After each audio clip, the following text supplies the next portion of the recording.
او بالاخره په شپېلۍ کې پوه کړل سول. قیامت را ورسېدی او آخرت شروع سو.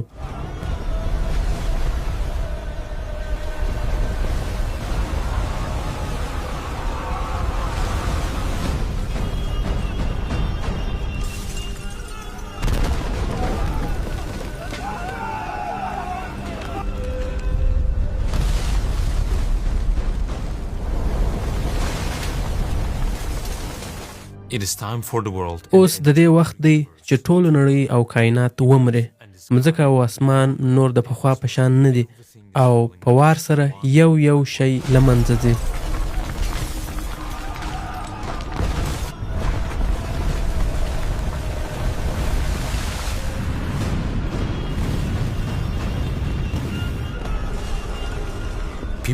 خلک په حیرانتیا یو بل ته ګوري او نه پوهیږي چې څه وکړي او د دې هڅه کوي چې اوسې څه روان دي. دا له هر ډول زلزلې څخه ډیر فرق لري.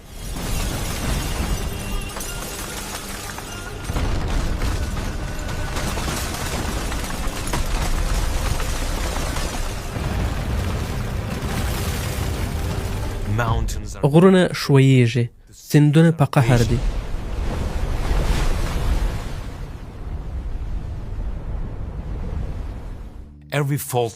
د ځمکې هره کرښه یو په بل پسې چاک کېږي او ټول انسانان په ویره کې دي. ستوري یو په بل پسې له اسمانه راغورځي. خلک چغې وهي او یوې بلې خواته ځغلي. مګر اوس تېښته ناممکنه ده ځکه چې د ازمایونو وخت نور پای ته رسېدلی او بیا یو په بل پسې پر مځکه رالویږي او مري. اوس راځئ چې دا تشریحات قدم په قدم د قرآن د آیاتونو په لوستلو سره مخ ته وغځوو چې په هغه ورځ به څه پیښ سي. د نړۍ پای به د شپېلۍ په پوکولو سره چې سور ورته وایي شروع سي.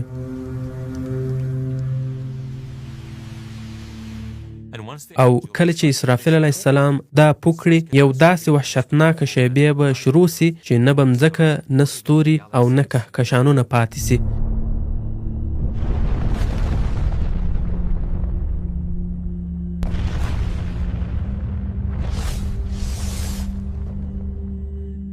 قرآن کریم دا صحنه داسې بیانوي. او بیا چې کله یو ځل په شپېلۍ کې پوکی ووهل سي، ځمکه او غرونه به پورته سي او په یو ګزار به میده میده کړی سي. په هغه ورځ به هغه کېدونکې پیښه رامنځته سي. په هغه ورځ به اسمان وچ وي. دا به ډېر کمزوری وي. د هغې ورځې ویره په نورو آیاتونو کې هم په تفصیل سره بیان شوې ده. په هغه ورځ به ځمکه او غرونه په شدت سره ولړزېږي او غرونه به په شګو بدل سي.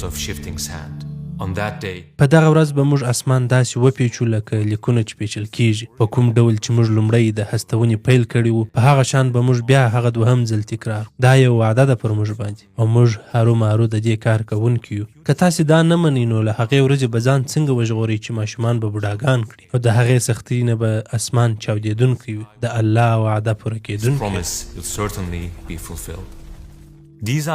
دا آیاتونه په واضح ډول دا تشریحوي چې دا ورځ به د نورو ورځو په رقم نه وي او دا د ټولو هغه کائناتو د مرګ ورځ ده چې موږ یې په خپل شاوخوا کې وینو. لکه څنګه چې هر انسان د مرګ یو ټاکلی نیټه لري، دا ټول مخلوقات چې کائنات ورته ویل کېږي هم خپل د مرګ ورځ لري.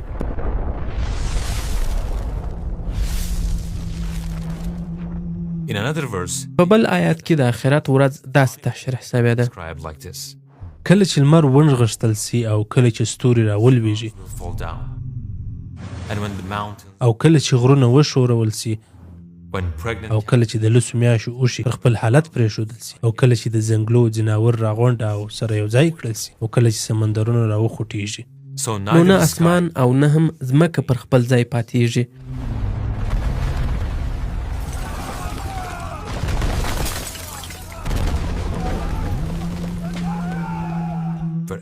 هرې خواته چې ګرځې یو بیرونکی حالت به ووینې. شدید زلزلې ځمکه لړزوي او آتش فشانونه راپورته کوي او له ژورو درزونو لاوا راوځي چې د سمندرونو اوبه په جوش راولي. کله چې ځمکه په ډیر قوت سره شوري او غرونه ذره ذره کیږي، سیندونه یو او بل ته وربهیږي او له ټولو سیندونو څخه یو غټ او بې پایه دریاب جوړیږي. نو دغه ویرونکې ورځې ته څومره وخت پاته دی؟ 10 کاله، 100 کاله او قدر دې هم زیات. رسول الله صلی الله علیه وسلم ویلي چې د دې ورځې له راتلو څخه مخکې به یې نښې نښانې ښکاره سي چې ځینې یې کوچنۍ او ځینې یې غټې دي. اوس راځئ چې د یو څو کوچنیو نښو په اړه یې وغږیږو، بیا به یې د غټو نښو خواته ورسو او په پای کې تاسو فیصله وکړئ چې آیا دا ساعت نږدې دی که نه اوس هم لیرې دی. لومړی کوچنۍ نښه یې دې دنیا ته زموږ د پیغمبر راتګ و.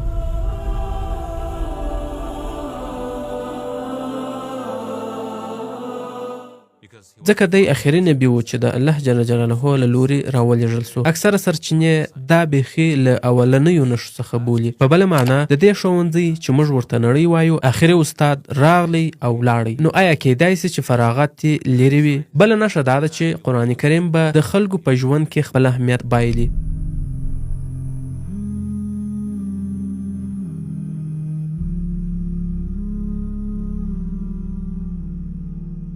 بلا شکه که موږ نن ورځ خپل شاوخوا ته وګورو دا واضح وینو چې په هر ځای کې داسې پیښیږي. اکثره خلک په دنیوي ژوند کې دومره بوخت سوي دي چې د دوی څخه دا بیخي هیر دي چې قرآن کریم را خلاص کړي. په کارونو او ژوند کې دومره بوخت وم چې هیڅ وخت مې پیدا نه کړ چې قرآن تلاوت کړم. اخر ځل چې ما قرآن تلاوت کړ هغه وخت و چې ما په ماشومتوب کې زده کړ. او کیدای سي ته هم یو له دغو کسانو څخه یې. بله نښه یې دا ده چې لمونځ به پرېښول سي. د دې لپاره چې پوه سي چې څومره خلک لمونځ کوي فقط د خپل ښوونځي او خپل کارځای شاوخوا وګوره. هلکانو زه جومات ته ځم، څوک را سره ځئ؟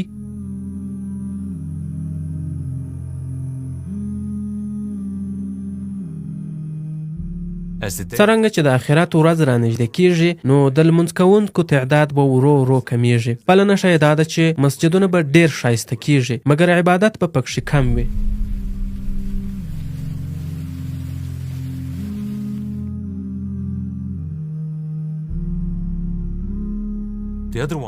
بله نښه یې الملحمة الکبرا یا نړیواله جګړه ده. دا جګړه هم د قیامت یوه نښه ده.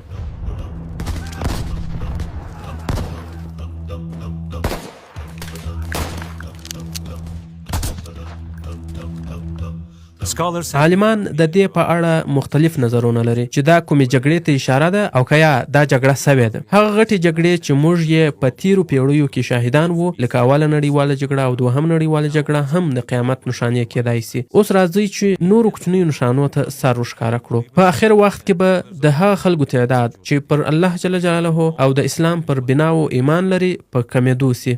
خلک به په امانتونو کې خیانت کوي، سود به ډیر سي، په تجارت کې به صداقت ختم سي. خلک به د دې په کیسه کې نه وي چې دوی پیسې په حلاله ګټي که په حرامه. غټي ګناوې لکه زنا او شراب څښل به په پراخه توګه عام سي. مختلف شراب به په مختلفو نومونو جوړ سي او ځینې به یې بیخي په حلالو کې حسابیږي. بېحیایي او لوڅ کالي اغوستل به عام سي. بې شرمي به د خلکو په منځ کې زیاته سي. خلک به بخیلان او حرص سي. کورنۍ اړیکې به پرې سي. مشران به پر کشرانو ترحم نه لري او کشران به مشرانو ته احترام نه لري. د خلکو به له واده سره مینه ختمه سي او نو مشرو اولادونه به زیات سي. جهاد او دعوت به پرېښودل سي. فقط غیر مذهبي تعلیم به کیږي. د طبیعت توازن به ګډوډ سي. ناورینونه لکه سیلابونه، زلزلې او اورونه به په ټوله نړۍ کې زیات سي.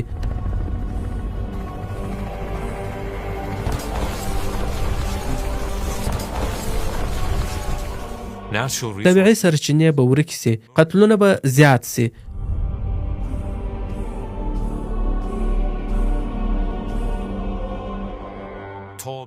لوی ودانۍ به جوړې سي. د تقدیر او د قیامت د ورځې څخه به انکار وسی. نو لکه څنګه چې تاسو ته معلومه ده د قیامت ټولې کوچنۍ نښې پیښ شوي دي. دا نښې په څرګند ډول ښیي چې انسانیت خپل وروستي پړاو ته داخل شوی دی. اوس راځئ چې هغه لویو نښو ته سر ورښکاره کړو چې د آخرت تر رسېدو ته اشاره کوي. یو تر ټولو غټه نښه د دابة الارض راوتل دي. درځغلی څه پیښه ده؟ نو دا څه معنا؟ دابة الارض د یو مخلوق نوم دی چې د آخرت ورځې ته نږدې به راښکاره کیږي. یعنی دا معنا چې په ژوندۍ بڼه به پر ځمکه ګرځي. په آیات شریف کې راغلی دی چې یو حیوان به له ځمکې راووځي. دا داسې ویل سوي دي. او کله چې پر هغو زموږ د خبرې د پوره کېدو وخت را ورسیږي نو موږ به د هغو لپاره یو ځناور له ځمکې راوباسو چې له هغو سره به خبرې وکړي چې خلکو زموږ پر آیاتو باندې باور نه کاوه. تکړه اسلامي عالم بدیع الزمان سید نورسی وایي چې دابة الارض به یو مخلوق نه وي بلکې رنګارنګ مخلوقات به وي. په دې اخیره پیړۍ کې تر بل هر وخت زیاتې مرضۍ او زیات وایرسونه ښکاره شوي دي لکه چنجان چې درختې خوري او د انسان په بدن کې له سره تر نوکه خپریږي. دی تشریحوي چې د انسانانو ایمان څومره ضعیف سوی او خلک له خدایه څومره لرې سوي دي او همدا لامل دی چې مصیبتونه یو په بل پسې ورباندې راځي. د دې آیت په اقتباس سره دی وایي دوی په وحی باور نه لري بېشکه چې الله تر ټولو ښه پوهیږي. دا فقط یو تشریح ده. بله غټه علامه د یاجوج او ماجوج راوتل دي. د دې خلکو ډلې به په پراخه کچه خلکو ته زیان ورسوي او په ټوله ځمکه کې به فساد خپور کړي. په قرآن کریم کې ذکر شوي چې د ذوالقرنین له لوري جوړ شوی دیوال د دې سبب سو چې دا فاسد قومونه پر خلکو برید نسی کولی خو د قیامت د نږدې کېدو په وخت کې به دوی بیا راووځي او پر انسانانو به برید وکړي. د شمال په یوه غرني سیمه کې د خپلې پوځي مبارزې پر مهال ذوالقرنین له یوې ډلې خلکو سره مخ کیږي چې د فاسدو او تهاجمي قومونو یاجوج او ماجوج په اړه شکایت کوي. ای ذوالقرنین، یاجوج او ماجوج په دې سیمه کې فساد خوروي. آیا زموږ لپاره به یو دیوال جوړ کړي چې موږ تاته پیسې درکړو؟ د دوی په غوښتنه ذوالقرنین په هغه سیمه کې یو دیوال جوړ کړ او کله چې دا دیوال تکمیل سو یاجوج او ماجوجو نسوای کولای چې تر دې تیر سي او حتی یو سوری له هم نسوای پکښې جوړولای. ذوالقرنین وویل چې دیوال به تر هغه خراب نسي تر کومه چې الله نوي خراب کړي او دا د قیامت د ورځې یوه نښه ده. د ځینو نظرونو مطابق دا ډلې منچوریان او منګولیان دي.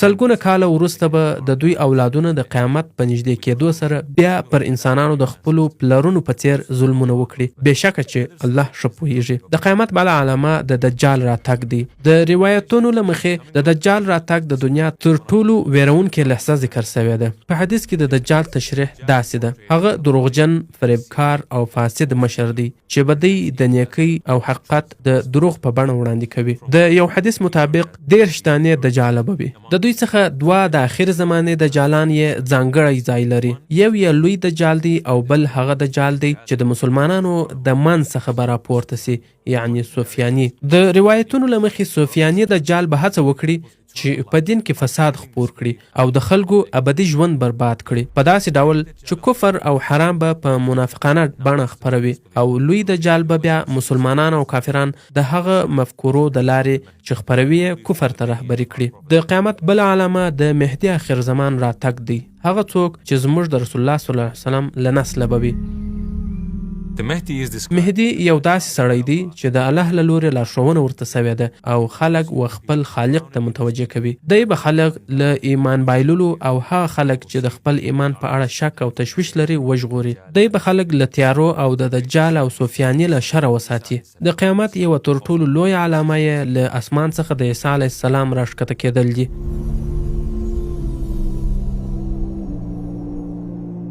په حدیثونو کې راغلي چې وای عیسی علیه السلام به په آخر وخت کې مځکې ته راښکته سي او د اسلام قوانین به عملي کړي.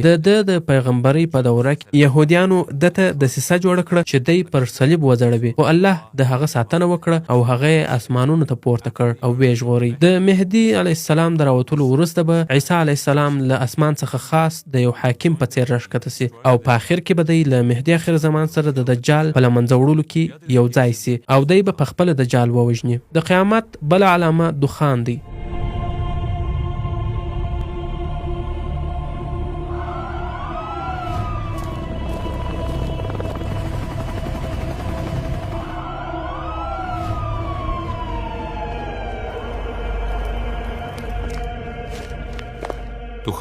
دخان په اصل کې دود ته وایي. د ځینو خلکو له قوله کله چې د قیامت ورځ را نږدې کېږي دود به له اسمان لاندې راسي او ټوله نړۍ به ونیسي. دا به 40 ورځې دوام وکړي. د قیامت بله غټه علامه د غرب له لوري د لمر راختل دي.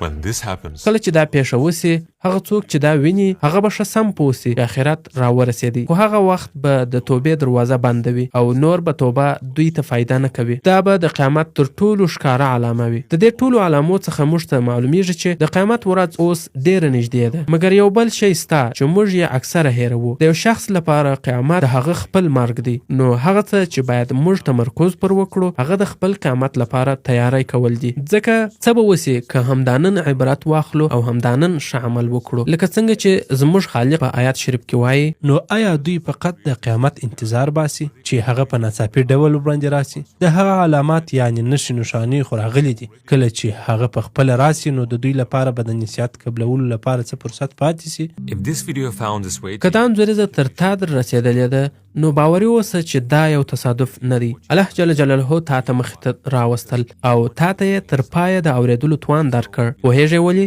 ځکه چې دی غواړي چې ستا په ژوند کې یو شي ته تغیر ورکړي. نو آیا ته به یو قدم د ده خواته په ورګرځېدلو ور وانخلې؟ همدا یو وخت دی چې د خپل ژوند لپاره یوه فیصله وکړې. که ته لمونځ نه کوې راځه سر د نن څخه لمونځ شروع کړه. زموږ د مکمل صلاح اپلیکیشن سره چې له اعلانونو خلاص دی ته کولی سې چې 5 ورځني لمونځونه د خپل ژوند یو منظمه برخه وګرځوې. په یاد ولره even a small one, everything will begin to change.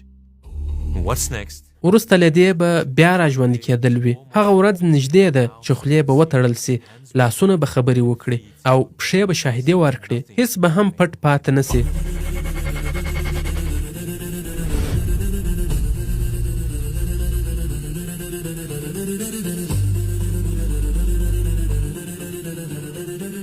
All of د قیامت په ورځ به ټول انسانان راپاڅول سي او د سختو کړاوونو وخت ته به داخل سي. نو په هغه اوږده ورځ به څه پیښیږي دا به په راتلونکې برخه کې درته وړاندې کړو چې د قیامت ورځ یې نوم دی. د اوس لپاره د خدای په امان.